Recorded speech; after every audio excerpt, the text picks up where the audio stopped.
ఓం నమో నారాయణాయ శ్రీమతే రామానుజాయ నమః. శ్రీమన్నారాయణ చరణౌ శరణం ప్రపద్దే. అస్మద్గురుభ్యో నమః. అందరికీ నమస్కారం అండి. పరమ పవిత్రమైన మార్గశీర్ష మాసంలో మనము ఈ తిరుప్పావై పాసురాలను అనుసంధానం చేసుకుంటూ చక్కగా శ్రీవ్రతాన్ని ఆచరిస్తూ ఉన్నాము, ఆండాళ్ళమ్మ అనుగ్రహించిన రీతిలో. అయితే రోజు ఒక పాసురాన్ని అనుసంధానం చేసుకొని వాటి యొక్క అర్థ విశేషాలను తెలుసుకుంటున్నాం. అందులో మనకు 8 రోజులు అయిపోయిందండి. చక్కగా ఈరోజు 9వ పాసురాన్ని అనుసంధానం చేసుకొని అర్థ విశేషాలను తెలుసుకుందాం. అయితే ముందుగా ఆండాళ్ తనియను విన్నపం చేసుకుందాం. నీలాతుంగస్తనగిరి తటీ సుప్తముద్బోధ్య కృష్ణం పారార్ధ్యం స్వం శృతిశతశిర సిద్ధమధ్యాపయంతి సోచ్చిష్టాయాం సృజనిగళితం యా బలాత్కుంచ భుంక్తే గోదాతస్సైనమైదమిదం భూయేవాస్తు భూయః. ఆండాళ్ దివ్య తిరువడిగళే శరణం. ఇప్పుడు 9వ పాసురాన్ని అనుసంధానం చేసుకుందాం. தூமணிமாடத்து சுற்றும் விளக்கரியா தூபம் கமலி துயில் அணைமேல் கண்வடலரும் மாமன் மகளே மணிக்கதவம் தாழ் திருவாய் மாமீர் அவளை ஒளிப்பீரோ உன் மகள்தான் ஊமையோ ஆன்றிச் செவிடோ ஆனந்தலோ ஏமம் பெருந்துயில் மந்திரப்பட்டாளோ மாமாயன் மாதவன் வைகுண்ணன் என்றென்று నామం పలుவும் నవీన్రేలోరెంబావాయ్. ఇది 9వ పాసురము. దీన్ని విశేష పాసురంగా కూడా చెప్తారు. దీన్ని చేసిన రోజు తూమడు మానడు పులిహోర చేయాలి అని ప్రసాదం చేసి దేవాలయాల్లో అందరికీ ప్రసాదం ఇస్తూ ఉంటారు. అయితే ఈరోజు నుంచి 9వ పాసురం కదా, మనకు 6, 7, 8, 3 పాసురాలలోనేమో మననం చేస్తున్న గోపికలను మేల్కొల్పింది గోదాదేవి. వాళ్ళు మొదలి ఆండాళ్ అనే 3 ఆళ్వార్లను మేల్కొల్పాం. అయితే ఈ రోజు నుంచి 9, 10, 11, 12 ఈ 4 పాసురాలలో ధ్యాన స్థితిలో ఉన్న గోపికలను మేల్కొల్పుతున్నారు. ధ్యాన స్థితి అంటే ఈ 9వ పాసురంలో మనం మేల్కొల్పే గోపిక వశీకార అవస్థలో ఉందట. అంటే వశీకరణ చేసినట్టుగా ఏమీ వినబడకుండా, ఏమీ కనబడకుండా తను ధ్యానములో ఉన్నట్టుగా ఉంది. అంటే ఇది స్థిత ప్రజ్ఞతకు గుర్తనమాట. అంటే దేన్ని పట్టించుకోకుండా వాళ్ళు భగవద్ అనుభవంలో ఉంటూ ఉంటారు. వాళ్ళని పొగిడినా మెచ్చుకున్నా కొంతమంది ఇట్లా ఉంటారు. భగవద్గీతలో మనకు గీతాచార్యుడు తెలియజేస్తాడు కదా, అట్లా వీతరాగ భయక్రోధ అని. అట్లా స్థిత ప్రజ్ఞత కలిగిన గోపికలన్నమాట. మరి ఇప్పుడు ఈ గోపిక వశీకారావస్థలో ఉందట. అంటే తనకి ఏమీ తెలియట్లేదు అని. అయితే మరి ఈ పాశ్రం యొక్క బాహ్యార్థాన్ని తెలుసుకుందాం ముందు. ఇక్కడ ఏమంటుండ్రు? తూమణి మాడత్తు అంటే, తూ అంటే పరిశుద్ధమైన, మణి అంటే మాణిక్య ఖచ్చితమైన, మాడత్తు అంటే మందిరం. తూమణి మాడత్తు అంటే పరిశుద్ధమైన మాణిక్యాల చేత పొదగబడిన భవనమట. అటువంటి భవనంలో మరి శుత్తుం అంటే చుట్టూ, విళక్కు అంటే దీపాలు ఎరియన్ వెలుగుతూ ఉన్నాయట. ఏమంటున్నారు? శుత్తుం విళక్కరియా అంటే చుట్టూ దీపాలు వెలుగుతూ ఉంటే, ధూపం అంటే ధూపము పరిమళిస్తూ ఉంటే చక్కగా సుగంధ ద్రవ్యాలతోని, తుయిల్ అంటే నిద్రింప యోగ్యమైన, అణైమేల్ అంటే తల్పము, అటువంటి శయ్య ఉందట అక్కడ, చాలా యోగ్యమైనది, చాలా అందమైన. ఆ శయ్య మీద నిద్రపోతున్న మామాన్ అంటే మేనమామ, మగిలే అంటే కూతురా, ఓ మా మేనమామ కూతురా, మేనత్త కూతురా.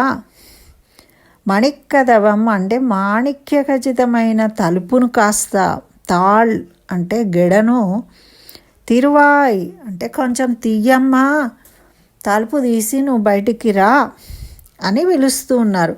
పిలుస్తుంటే ఆమె ఏమీ పట్టనట్టుగా ఉంది, ఏమీ సమాధానం ఇవ్వట్లే. అప్పుడు లోపల అటు ఇటు చూసేసరికి ఇంకేదో సౌండ్ వినబడుతుందట. తొంగి తొంగి చూస్తాం కదా ఎవరు మనకు కనబడకపోయేసరికి.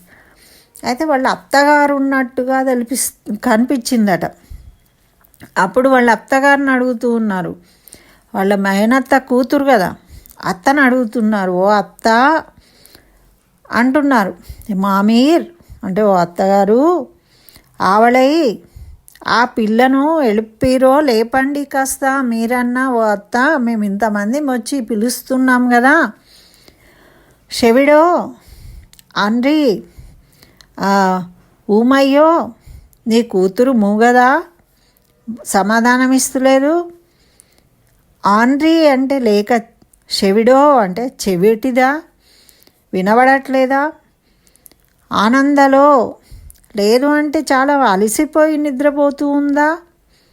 ఏమం లేదు, ఆమె లేచి ఎక్కడికి బయటకు వెళ్ళకుండా ఏమన్నా కాపలా వాళ్ళను ఉంచారా మీరు.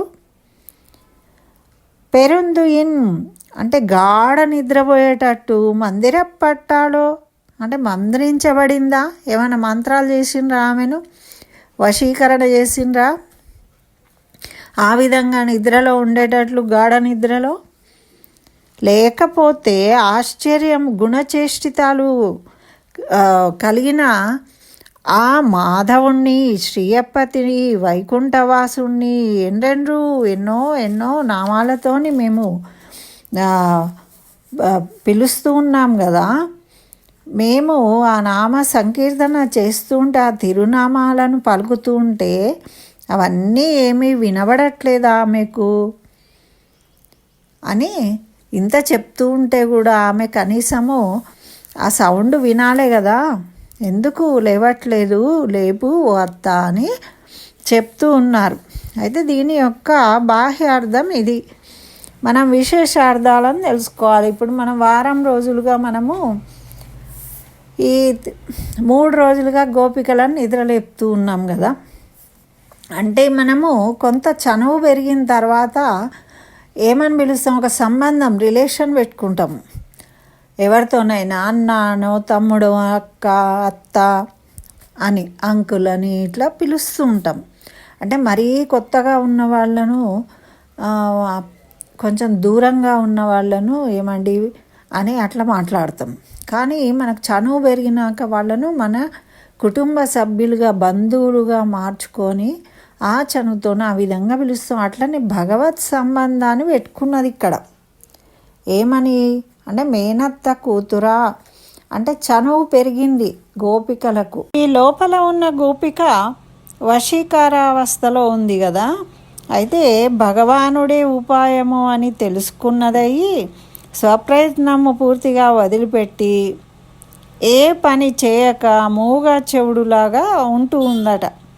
ఆమె జ్ఞాన భగవద్ అనుభవంలో మునిగి ఉన్నదన్నమాట. అందుకని ఆమె మాట్లాడడం లేదు. అంటే మనం ఇక్కడ ఈ పరిశుద్ధమైన మాణిక్య భవనము అంటే సత్వగుణము. మరి పరిశుద్ధమైన నవవిధులైన భక్తులు, భక్తి విధాలు ఉంటాయి. వాటిని ఏమంటారు, మణులతోని నిర్మించబడ్డది. అంటే భగవత్ సంబంధము ప్రకాశిస్తుంది. జీవునికి పరమాత్మను ఏమని అంటే తండ్రి అంటారు కొంతమంది, రక్షకుడు అంటారు కొంతమంది, భర్తగా. ఇప్పుడు గోపికలు, ఇప్పుడు గోదాదేవి తను భర్తగా భావిస్తూ ఉంది. అట్లనే ఆంజనేయ స్వామి సేవకుడుగా, స్వామిగా భావించాడు. అట్లనే లక్ష్మణస్వామి అన్నగా సేవించుకున్నాడు. ఇట్లా రకరకాల 9 విధాల నవవిధ భక్తులు ఉంటాయి కదా, ఆ విధంగా వాళ్ళు అనుభవిస్తూ ఉంటారు వాళ్ళతోని ఆ సంబంధాన్ని. సర్వజ్ఞానముల చేత వాళ్ళు ఆ పరమాత్మతోని సంబంధాన్ని పెట్టుకుంటారు అనమాట. అందుకని ఇక్కడ మేనత్త కూతురా అని ఒక సంబంధం ఏర్పరచుకున్నారు ఈ గోపికలు. ఆ లోపల భగవద్ అనుభవంలో ఉన్న భాగవతులను సేవించాలి కదా. ఈమె భాగవతు కాబట్టి ఈమె భగవద్ అనుభవంలో సిద్ధహస్తురాలు, ఆమెకి అనుభవం ఉంది, జ్ఞానం ఉంది. కాబట్టి ఇటువంటి జ్ఞానం కలిగిన ఆ గోపికతోని వీళ్ళు సంబంధం ఏర్పరచుకున్నారనమాట. తద్వారా వాళ్ళు ఆ శ్రీకృష్ణుణ్ణి చేరుకోవడానికి ప్రయత్నం చేస్తూ ఉన్నారు. మరి ఇక్కడ దీపము అన్నారు. దీపాలు ఉన్నాయంటే దీపాలు దేనికి? జ్ఞానము. దీపము అంటే జ్ఞానానికి గుర్తు. మరి ఈ అగరు సుగంధము అంటే ఆచరణ. జ్ఞానము ఉండగానే సరిపోదు, దాన్ని అనుష్ఠానం చేయాలంటే ఆచరించాలి. జ్ఞానము అనుష్ఠానము ఈ రెండు ఉన్నవాళ్ళే. జ్ఞానము కలిగి ఉండి ఆ జ్ఞానాన్ని ఎవరు అనుష్ఠిస్తారో ఆచరిస్తారో వాళ్లకు భగవద్ అనుభవం లభిస్తుంది.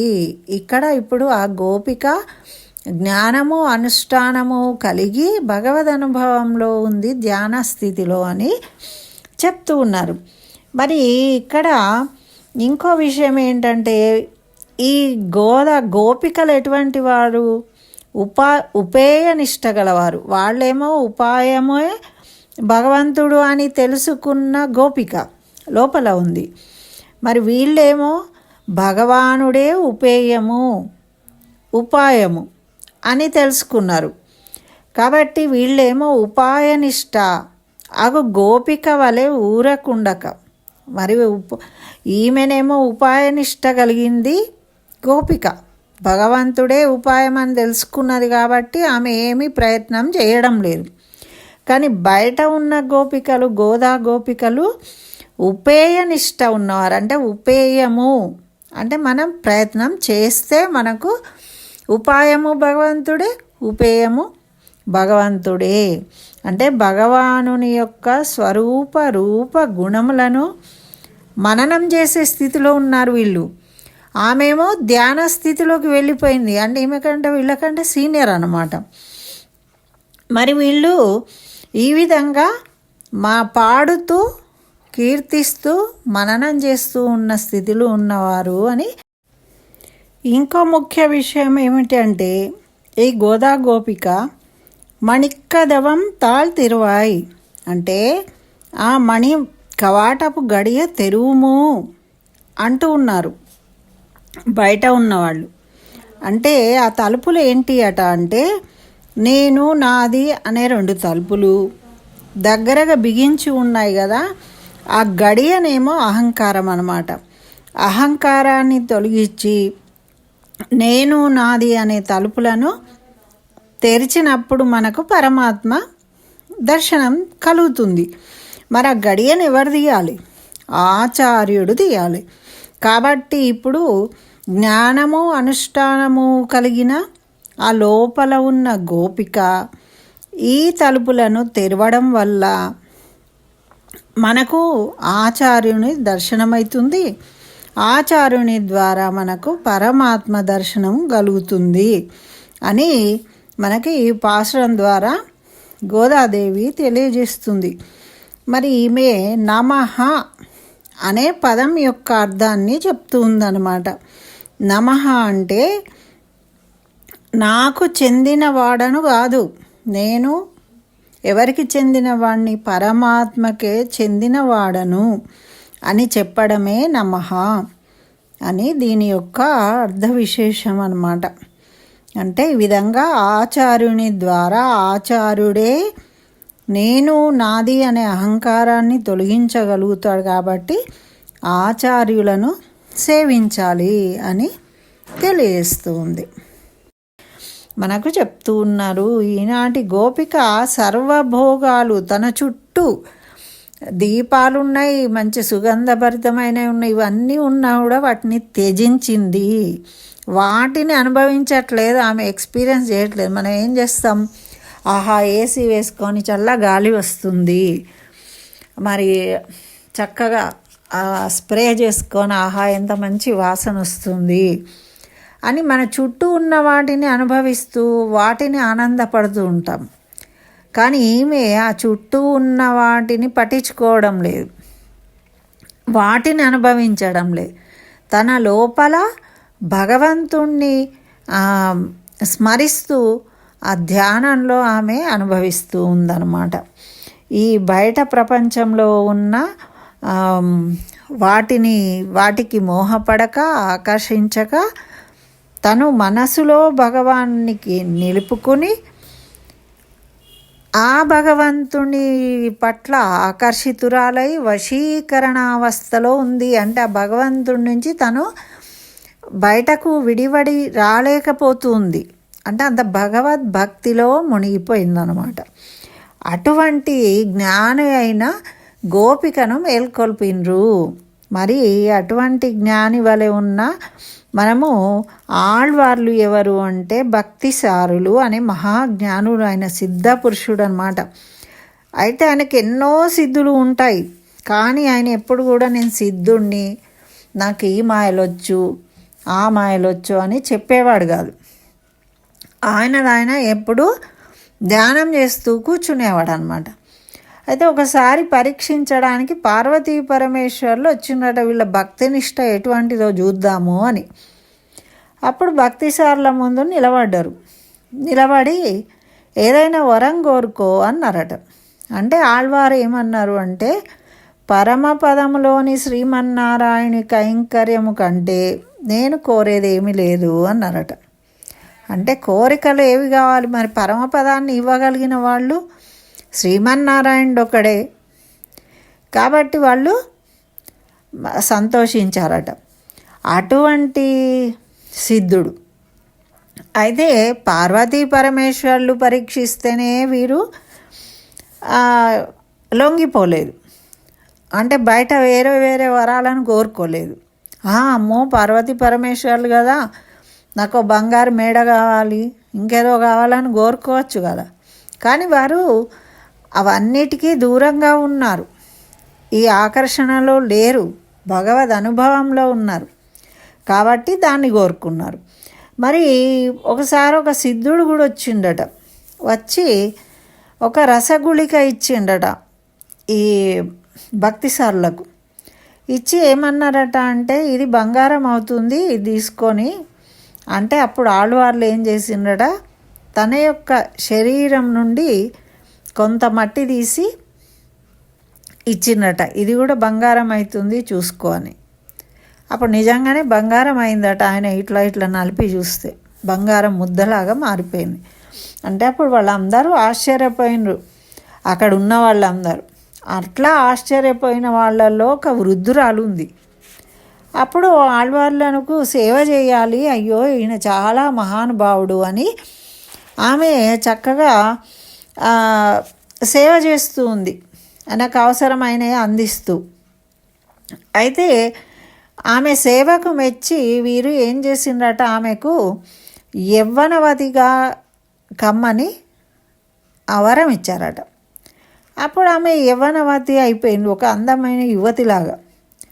ఈమె రోజు సేవ చేసి వెళ్తూ ఉన్నట్టే ఆ రోజు కూడా సేవ చేసి వెళ్తూ ఉంటే ఈ అందమైన యువతిని చూసి ఆ రాజు ఈమెను చూసి చక్కగా వివాహం చేసుకున్నాడట. వివాహం చేసుకున్నాక కొంతకాలానికి ఈమెనేమో యవ్వనంలో ఉంది, రాజేమో ముసలివాడైపోతూ ఉన్నాడు. అంటే ఈమెకేమో భగవత్ ప్రసారితంగా వచ్చింది కదా యవ్వనం, కాబట్టి ఈమె యవ్వనంలోనే ఉన్నదట. అప్పుడు వివాహం ఆడినాక ఈ రాజు బాధపడుతూ ఉన్నాడట. మరి ఏమన్నారంటే, ఆమెను అడిగితే ఆమె చెప్పిందట, నాకు ఈ యవ్వనము ఈ స్వామి చేయబట్టే వచ్చింది అని. అప్పుడు రాజభట్లను పంపించారట ఈ భక్తిసార్ల దగ్గరికి, రాజుగారు పిలుస్తున్నారు అని. అంటే వారు నిరాకరించారు. నిరాకరిస్తే ఏమైంది, రాజులు కదా, అధికారం ఉంది, అక్కడ నగర బహిష్కరణ చేసిండ్రు. అయితే ఈ భక్తిసార్లు సరే అని కాంచీపురం నుండి బహిష్కరిస్తే అప్పుడు వెళ్ళిపోతూ ఉన్నారట. వెళ్ళిపోతూ ఉంటే ఆ దేవాలయంలో ఉన్న ఆ పెరుమాళ్ళు, ఆ భగవంతుడు కూడా ఆలయాన్ని వదిలిపెట్టి వెళ్ళిపోతూ ఉన్నారట వీరితోని. అయితే ఆ పెరుమాళ్ళు నడిచి వెళ్తూ ఉన్నారు విగ్రహం. అదేంటి ఇట్లా వెళ్తుంది అని చెప్పేసి అందరూ ఏం చేసిండ్రు, ఈ ఊర్లో వాళ్ళు రాజుకు చెప్పిండ్రట. చెప్తే అందరు కలిసిపోయిండ్రు. పోయి ఆయనకు నమస్కరించి క్షమాపణ చెప్పి మళ్ళీ ఊర్లోకి ఆహ్వానించిండ్రట.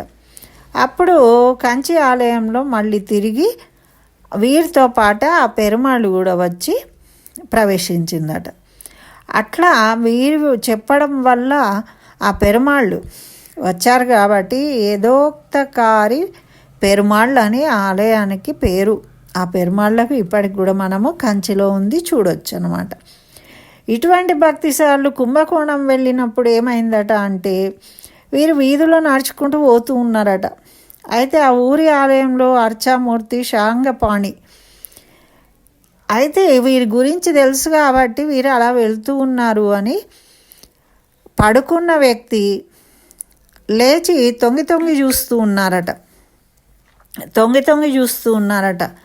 అప్పుడు భక్తులు శారంగపాణి ఆలయానికి వచ్చిన భక్తులు శారంగపాణి విగ్రహము లేచి చూడడం ఏంటి అని ఇటుపక్కకు తిరిగి చూస్తేనేమో భక్తిసార్లు, ఇటేమో శారంగపాణి పెరుమాళ్ళు.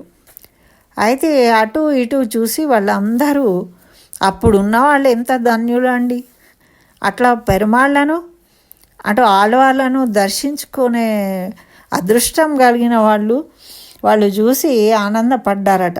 అటువంటి భక్తిసారులు కానీ ఏమీ ఎరుగని వారి వలె మౌనంగా ఉంటారట. మరి భగవద్ అనుభవంలో మునిగి ఉండేవారు దేనికి కూడా స్థిత ప్రజ్ఞత కలిగి ఉంటారు, వేటికి మోహపడరు, ఈ బాహ్య ప్రపంచంలో ఉన్న వాటికి. అటువంటి గోపికను ఈరోజు మన ఆండాళ్ళు మేల్కొల్పింది. మరి ఇంకో గోపికను మేల్కొల్పడానికి మళ్ళీ ఆ గోపికతో కలిసి వెళ్తూ ఉన్నారు. స్వస్తి. జై శ్రీమన్నారాయణ. సర్వం శ్రీకృష్ణ చరణారవిందార్పణమస్తు.